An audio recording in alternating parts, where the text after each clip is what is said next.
My name is Nick Leeper. I'm a professor of medicine and surgery at Stanford University, and I'm the chair of the Irving Page Committee. I'm here tonight with the winner of the 2023 Irving Page Young Investigator Award competition, Dr. Jesse Williams. And really, it's a delight to get to be here with you. Oh, thank you. Just before we get into your science, I wanted to say a little bit about this award and how special it is. This is really one of the premier Young Investigator Awards that the ATVB Council offers. It's for junior faculty in the first 5 years of their appointment. And it's not just about the quality of the science, but it's also for individuals that are deeply committed to the AHA and its mission. So Jesse, before we kind of get into your award-winning research, why don't you start off by telling us about yourself, your training, your interests, and then also tell us about what the American Heart Association means to you. Yeah, so I'm an assistant professor at the University of Minnesota. I started my lab in 2019, we started the lab to study cardiovascular disease, and that really stemmed from my graduate training, which was at University of Chicago. There I studied innate immunity, and we would read papers, and we would see gaps in knowledge in the role of the immune system in cardiovascular disease. So from there is really what stemmed my interest in studying atherosclerosis, and that's why I pursued a postdoc fellowship with Gwen Randolph at WashU.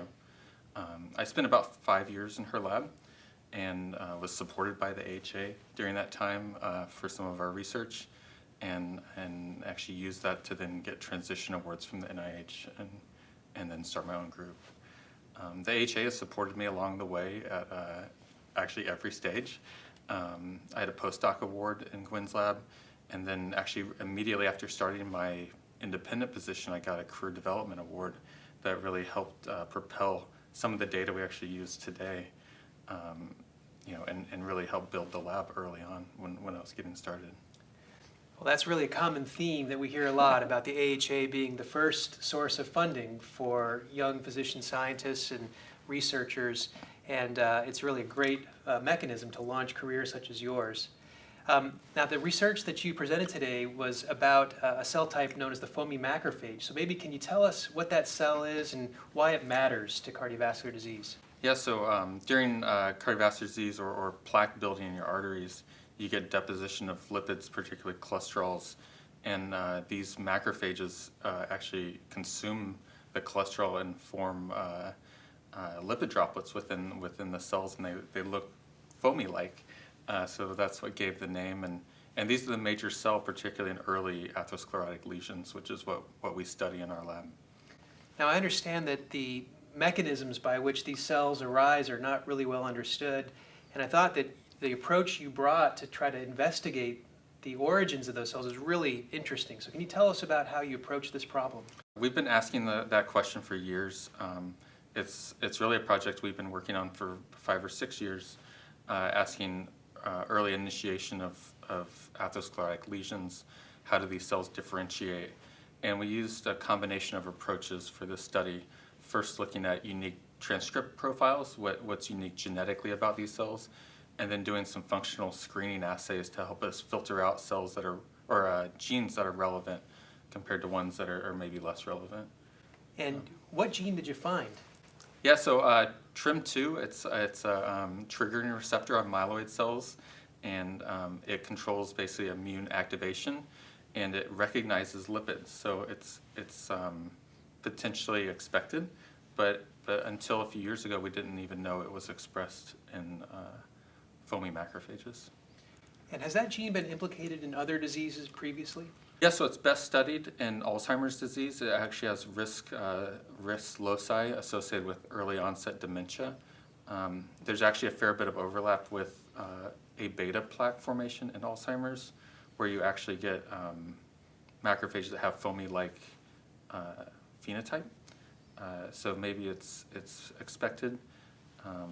Other diseases it's recently been implicated with are fatty liver disease and also obesity. So kind of a number of important diseases that American Heart has interest in. Absolutely.